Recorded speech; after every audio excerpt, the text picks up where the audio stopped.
Hello साथीहरू, नमस्कार। आज हामी चर्चा गरौँ नेपाली टेलिश्रृङ्खला सीताको बारेमा।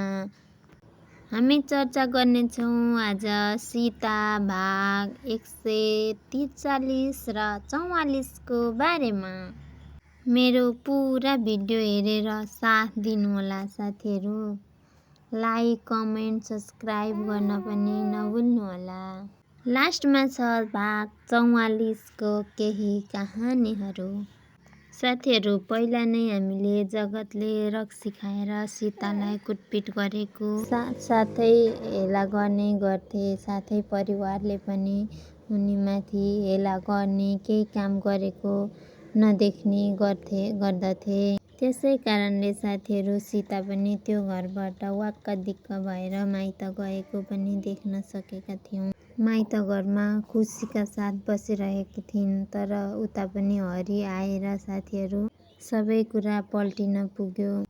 पहिला हरिले सीतालाई मन पराउँछु भन्न पुग्यो। तर सीताले हरिलाई वास्ता नगरेपछि सृष्टिलाई स्कुटी दिएर आफू धनी भएको देखाउँदै सृष्टिसँग विवाह गर्न लाग्यो। तर त्यो कुरा सीताले थाहा पाएपछि सीताले कसो गरेर, कति दुःख गरेर सृष्टिको विवाह रोकेको पनि देख्न सकिन्छ साथीहरू। त्यो विवाह रोकेपछि सीताका परिवार साथै सीताको श्रीमान पनि एकदमै नजिक भएको देख्न सकिन्छ।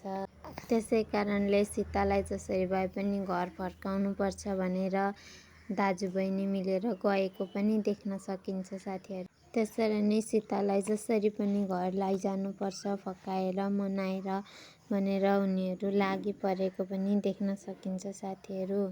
तर साथीहरू, जे गर्दा पनि सीताले जान्न भनिन् साथीहरू। तर सीतालाई एउटा रहस्य पनि थाहा भयो र जगतले रक्सी खानु र पिट्नुमा। उता रमेशले विवाह गरेकी श्रीमतीका मामा माइजूले विवाह रोक्नका लागि भनेर जगतलाई उचालेको कुरा पनि थाहा भएको छ।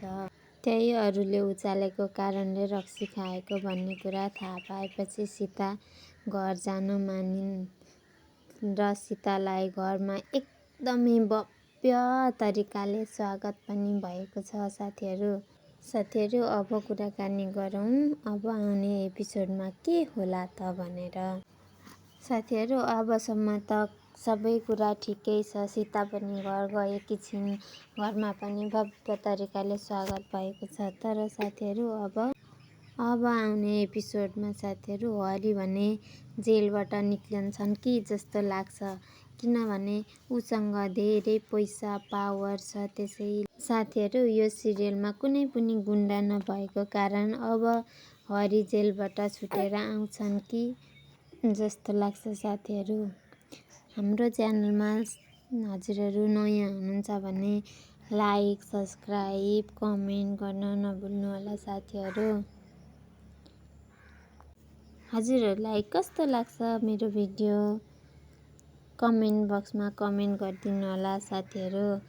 धेरै धेरै धन्यवाद हजुरहरूलाई पुरा भिडियो हेरिदिनु भएकोमा।